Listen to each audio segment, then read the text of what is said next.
Assalamualaikum warahmatullahi wabarakatuh. Perkenalkan, nama saya Thomas Hendry Manzaki. Jadi kali ini saya akan membahas soal virus corona atau sering disebut juga COVID-19. Jadi seperti namanya, coronavirus ini berbentuk seperti mahkota atau orang-orang bilang seperti corona matahari. Infeksi virus corona pertama kali ditemukan di kota kecil Cina, Wuhan, pada akhir Desember 2019. Diduga virus ini berasal dari pasar seafood Hunan, kota Wuhan, provinsi Hubei, Cina. Melansir The Guardian pada tanggal 8 April 2020, Profesor Stephen Turner, kepala Departemen Mikrobiologi Monash University, Melbourne, berpendapat bahwa virus ini kemungkinan besar berasal dari kelelawar. Hipotesis awal menyatakan bahwa virus ini bermula dari interaksi antara manusia dan hewan di pasar Hunan. Para ilmuwan mengatakan sangat mungkin bahwa virus itu berasal dari kelelawar. Tapi seharusnya virus ini pertama kali harus melewati hewan perantara dengan cara yang sama seperti virus corona yang lain, yaitu SARS. Salah satu hewan yang dicurigai sebagai inang perantara antara kelelawar dan manusia adalah terenggiling. Namun itu belum pasti. Memang dari studi penelitian, terenggiling cocok sebagai wadah berevolusinya virus agar dapat melekat pada sel manusia. Tetapi karakteristik yang sama juga ditemukan pada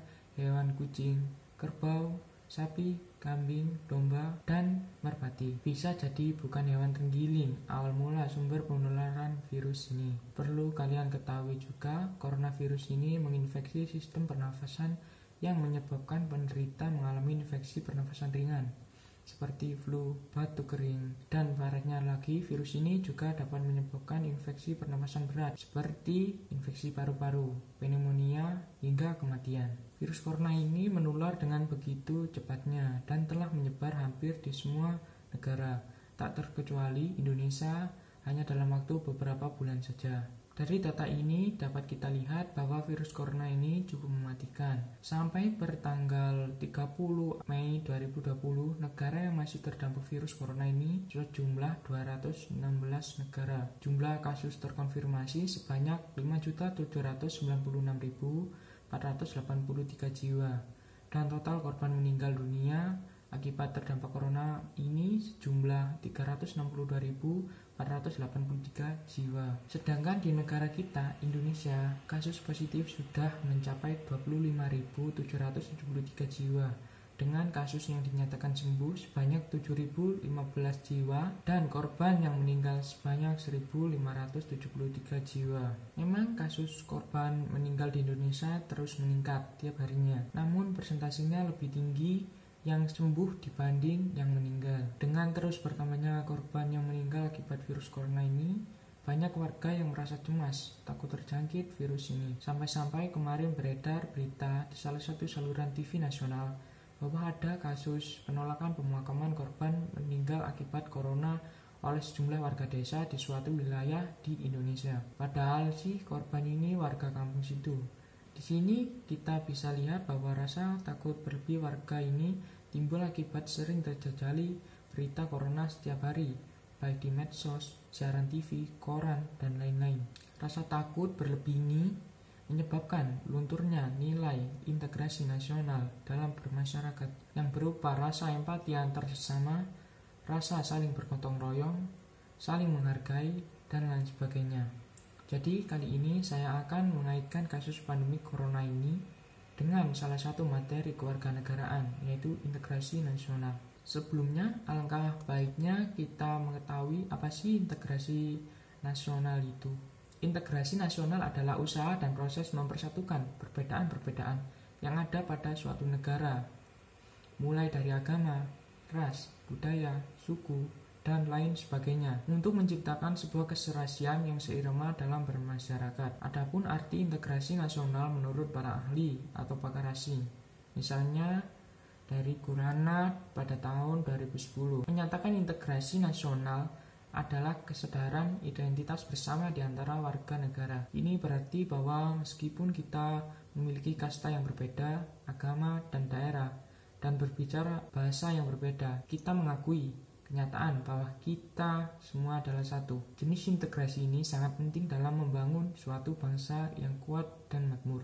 Mengenai kasus seperti penolakan pemakaman korban meninggal akibat corona tadi, akan dapat memunculkan masalah baru, yaitu disintegrasi dalam bermasyarakat yang membuat keadaan menjadi tidak bersatu padu, terpecah belah, dan menghilangkan keutuhan atau rasa kita semua adalah satu. Dapat kita ketahui ada beberapa jenis integrasi nasional, antara lain integrasi sosial, integrasi nasional, dan integrasi kebudayaan. Dan kasus penolakan pemakaman korban corona seperti yang tadi, itu tergolong disintegrasi nasional dalam bermasyarakat. Penyebab permasalahan ini muncul ialah menurut saya sih terlalu banyaknya beredar berita yang mengungkit soal dampak buruknya virus corona ini, yaitu berupa kematian. Seperti beredarnya video kematian secara tiba-tiba korban terjangkit corona yang mendoktrin pikiran masyarakat menjadi ketakutan secara berlebih terhadap virus ini. Solusi untuk permasalahan ini agar tidak terjadi tindakan penolakan lagi adalah dengan mengurangi konsumsi berita seputar corona secara berlebih. Update berita corona sih boleh-boleh saja, asal jangan terlalu sering sampai tiap menit, tiap jam update corona mulu, sampai pikiran terngiang-ngiang terus dampak dari corona tersebut. Adapun solusi lain untuk mengatasi permasalahan ini dengan mengadakan sosialisasi pada masyarakat, seperti yang dilakukan Bapak Gubernur Jawa Barat Ridwan Kamil yang menerbitkan surat edaran perihal proses pemakaman jenazah pasien corona yang ditujukan kepada 27 kepala daerah di Jawa Barat agar segera memberi edukasi kepada masyarakat bahwa proses pemulasaran jenazah pasien corona telah sesuai standar dan syariat. Menurut dia, Bapak Ridwan Kamil, tidak perlu ada kekhawatiran berlebih di tengah masyarakat lantaran pengurusan jenazah melalui serangkaian proses yang aman. Karena secara ilmiah 7 jam sejak meninggal dunia pasien tersebut, virus akan mati. Kemudian diperkuat pembalseman, penyemprotan disinfektan oleh rumah sakit, dibungkus plastik, ditutup peti mati sehingga tak ada peluang si virus itu untuk hidup, kata Bapak Emil. Dengan diadakan upaya seperti kegiatan sosialisasi tersebut, diperuntukkan agar tindakan penolakan jenazah pasien corona tidak terulang lagi. Diharapkan masyarakat sadar bahwa soal pemakaman itu tidak membahayakan mereka. Kan sudah jelas bahwa hal tersebut aman sesuai prosedur medis, dan juga yang membumikan jenazah itu dari pihak tim medis. Masyarakat pun dilarang terlibat. Keluarga dari si korban saja dibatasi yang ikut dalam pemrosesan pemakaman tersebut. Jadi bayangkan betapa sedihnya pihak keluarga korban jika anggota keluarganya ditolak disemayamkan di kampung halamannya sendiri. Semoga kasus seperti ini tidak terulang lagi, agar tidak terjadi disintegrasi dalam bermasyarakat berupa terpecah belahnya hubungan antar anggota masyarakat. Sekian dari saya yang berusaha mengaitkan permasalahan yang muncul akibat pandemi ini dengan materi kewarganegaraan. Maaf kalau masih banyak kurangnya. Jadi teman-teman tetap di rumah saja, jaga kesehatan, jangan keluyuran. Jika kalian ingin liburan, ditunda dulu ya liburannya, nunggu situasi di luar sana membaik. Semoga keadaan lekas pulih seperti dulu. Rencana saya setelah pandemi ini berakhir ialah saya bersama teman-teman mau mendaki Gunung Pundak. Kalau nggak gitu ya Gunung Anjas-Moro. Hitung-hitung cari angin dan refreshing setelah penat di rumah mulu. Sekian dari saya. Assalamualaikum warahmatullahi wabarakatuh.